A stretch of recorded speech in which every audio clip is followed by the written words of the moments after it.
So, check, kamusta? Sana ayos lahat, no? Ngayon, alis kami. Subukan ko lang i-video yung araw.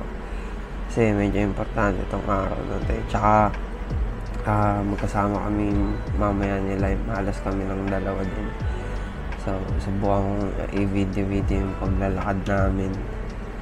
Kasi, parang date na namin din eh. Unang first date namin dalawa na matagal kami na magkasama sa labas. So yun, timplang muna akong kape.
Yun, tara, biyahe na tayo. So, ngayon, linggo. Maulan kasi may bagyong Pepito. Pero di naman ganun kalakas yung ulan dito sa Manila. Pero yung mga probinsya tulad ng Bicol, yun sa specific sa may probinsya namin sa Catanduanes, malakas yung bagyo doon. Parang sila yung sumalo. Kaya pagdasal natin sila na yun, sana okay lahat, sana safe lahat, tsaka yun, makarecover ng mabilis kasi mga ganitong bagay wala naman tayong control dito eh. Pero yun, pagdasal natin sila na ayos lahat. So yun, tara, biyahe tayo. Pamoko kami dito eh. So di naman ganun kalakas yung ulan, pero hassle kasi may ambon-ambon, tsaka malakas yung hangin.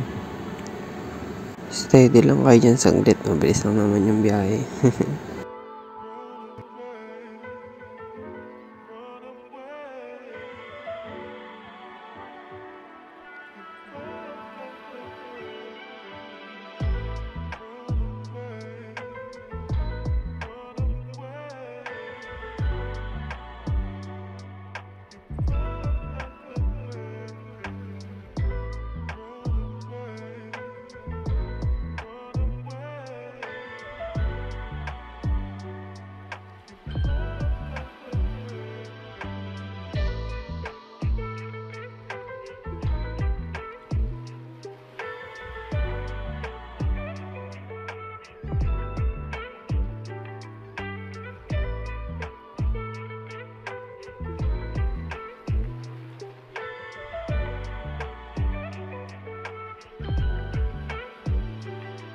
Yun, nakadating na din kami sa Mawari na.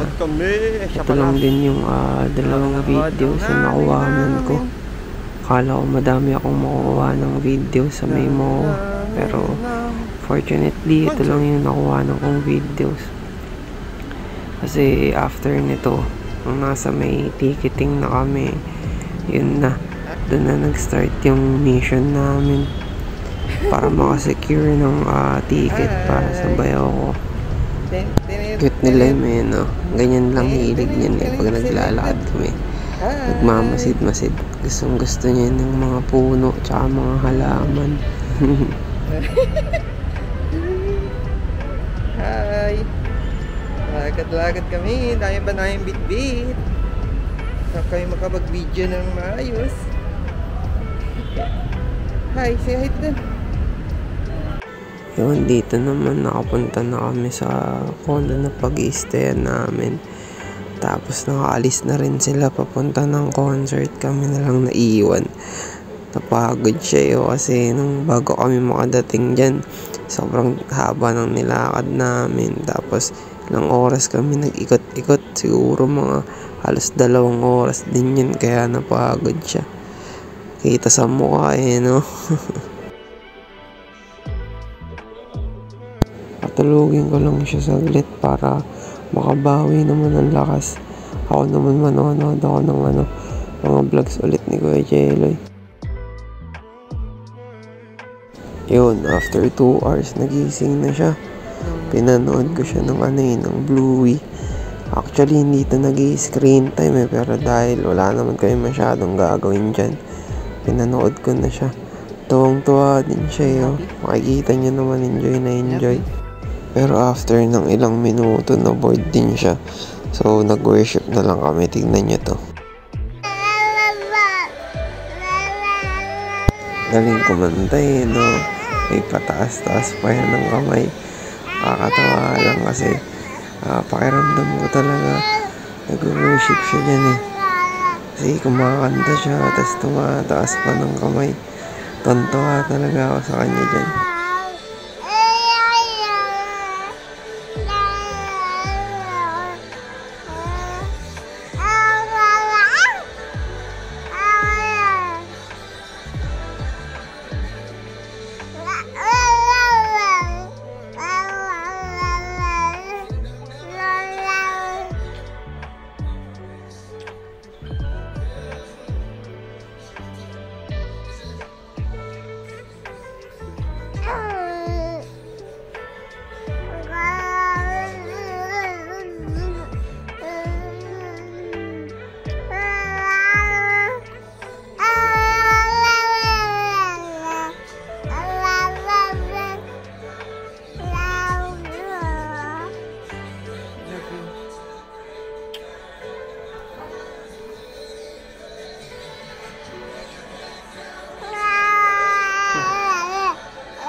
Yun dito tagal namin nag-worship dyan, mga almost 2 hours habang naghihintay na makabalik sila.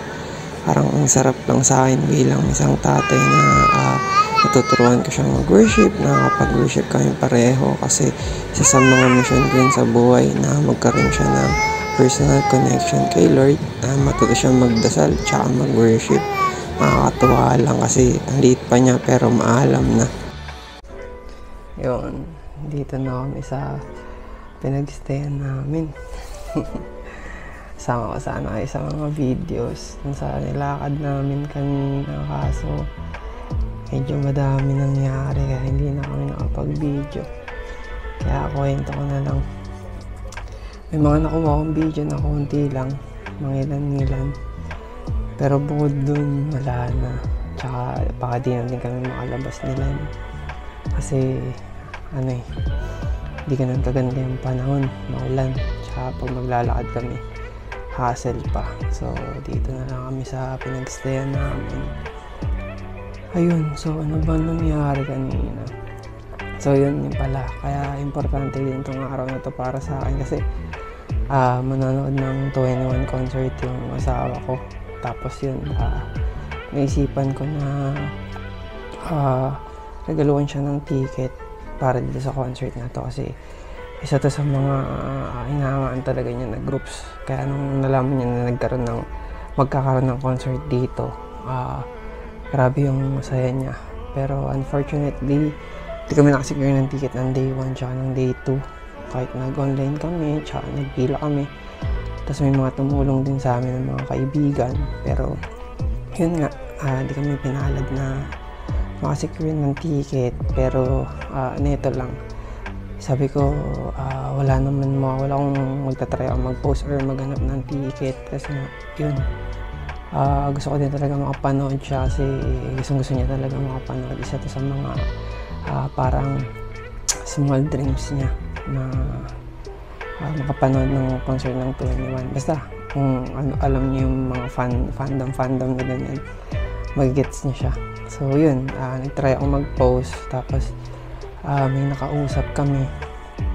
Tapos yun, salamat sa Lord kasi nakausap kami ng maayos na tao na pinagkalooban niya kami ng mga ticket, ng spare na ticket. Tapos nito kanina, pinuntahan na nga namin kasi event day na, concert day na, day 2. So yun, nung papacheck na namin yung ticket to verify kung legit nga, yun, pumunta kami dun sa may ticketing. Tapos biglang nasabi sila na may mga available pang tickets pero medyo mataas na, sa first standing na siya. Tapos yun, ang isa pa sa mga goal namin ngayong araw is kahit papano makuha na ng ticket yung utol namin, yung bayaw ko. Yun, so hoping kami na makasecure talaga ng isa pang ticket. Tapos yun, ulit sa biyaya ni Lord, nagkaroon kami ng opportunity na makasecure pa ng isang ticket. Pero yun nga, medyo medyo mataas na siyang price kasi first standing na siya. So yun, di na kami nagdalawang isip. Sinecure na namin kasi gusto din talaga namin na makapanood yung utol ko. So yun, kumbaga, ang daming change of plan. Yung mga plano namin na gusto namin mangyari ngayong araw. Ang daming shift of events, pero yun nga, hindi natuloy na makapag-video kami sa labas, makapag-date kami ni Lime. Pero ayun, sobrang rewarding kasi kung ano man yung plan ni Lord para sa aming araw na to, yun yung natupad. So yun, nakakuha kami, nakasecure kami ng ticket para sa asawa ko tsaka sa bayaw ko. So yun, masaya lang ako kasi yun nga, para to sa birthday ng asawa ko kasi nag-birthday siya. Tapos mag-anniversary kami. So yun, parang nakakatawa lang na may privilege na nagagawa yung mga ganitong bagay. Kasi yun nga, syempre, bilang isang lalaki, hindi naman natin agad-agad matutupad yung mga big dreams nila, di ba? So yun, kahit papaano, natutuwa ako kasi nakagawa ako ng paraan para matupad yung isang maliit na pangarap niya. So yun, parang masayang-masaya ako para sa kanya kasi yung papanoorin niya ngayon, yung mga mababaon niya pag-uwi, madadala niya yun hanggang pagtanda eh. So yun, sobrang sulit, sobrang worth it na lahat. Tas yung mga mahal namin sa buhay, silang tatlo, yung asawa ko, si Bayaw, tapos yung kaibigan namin, si Kiyo. Doon sila, lahat nakasecure silang tatlo. From walang ticket to lahat sila makakanood. Kala namin magti-team labas na si Utol eh, pero yun nga, sobrang thankful tsaka sobrang blessed na magkaroon ng ganitong privilege na masaksihan nila yung concert na yun. So yun, salamat sa Lord sa lahat ng blessing. Siyempre, kanya galing lahat. Sa kanya nagmumula yung mga ganitong biyaya eh. So hindi ko man magawa yung plan namin ang date ni Lime kasi yun nga, medyo hassle lumabas. Pero na-enjoy naman namin dito sa loob kasi ngayon napatulog ko na siya. Nanonood lang kami ng vlog kasi yan, tulog na siya. Bukas siguro pwede naman kami maggala, mag-ikot-ikot, pero baka di ko na ma-video kasi katulad kanina gusto ko man mag-video. Ang dami namin bit-bit. Sobrang dami namin bit-bit. Tsaka yun nga, kaya hindi din ako nakapag-video kanina kasi nung nalaman namin na may ticket pa na available, ginawa namin ng paraan para makasecure kami ng isang ticket. So yun, sobrang salamat, parang sobrang thankful tsaka sobrang fulfilling. Nandun na kami, para kaming nasa mission, takbo kami dito, takbo kami doon. Naghahanap kasi kami ng makukuhaan ng pera. Sa daming ATM na walang laman kasi yun nga, nagkakaubusan. Pero yun, madaming tumulong sa amin para makahanap kami pati nung pag-withdrawan namin from sa mga guards na napagtanungan namin, sa mga nag-assist sa amin. Yun, sobrang blessed, sobrang saya. Yun, sana ma-enjoy yung nila yung concert. Panigurado ma-enjoy nila yan. And kahit matapos tong event na to, sure ako pag pinagdilay nila yung paunan nila yan hanggang pagtanda pa namin. So yun, yun nga, palagi lang magpasalamat kay Lord na may mga ganitong privileges na nagagawa, nabibiyayaan ng ganito. And yun nga, ulit na siya lang naman talaga yung reason bakit meron tayong ganitong blessing or bakit natin na-enjoy yung ganitong buhay. So, hindi man ganun karangya tulad ng nasa mga pangarap natin. Pero, masaya naman nakikita yung mga mahal mo sa buhay na masaya sila. Yun lang. Baga, hindi man ako kasama, iwan man kaming dalawa dito ni Lime, anak namin. Sobrang masaya kami para sa nanay niya, para sa asawa ko. Kasi, regalo na namin sa kanya. Kasi, yun nga, una, pinayaan niya ako ng baby, napakaganda at napakabuting baby. Tapos, sobrang okay niya na nanay. Ginagawa niya yung best niya to improve.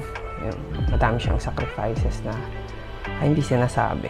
Tsaka kaya ko din ginawa yung video na to kasi i-upload ko to para ito na yung gift ko sa kanya sa birthday niya.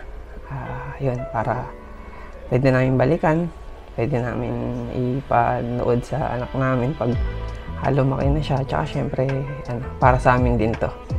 Pag matanda't uugod-ugod na kami, maaalala namin pag napanood namin yung clip na to, yung video na to, panigurado, madaming alaala na babalik na parang paano ba sasabihin na napakadaming reason para magpasalamat kay Lord.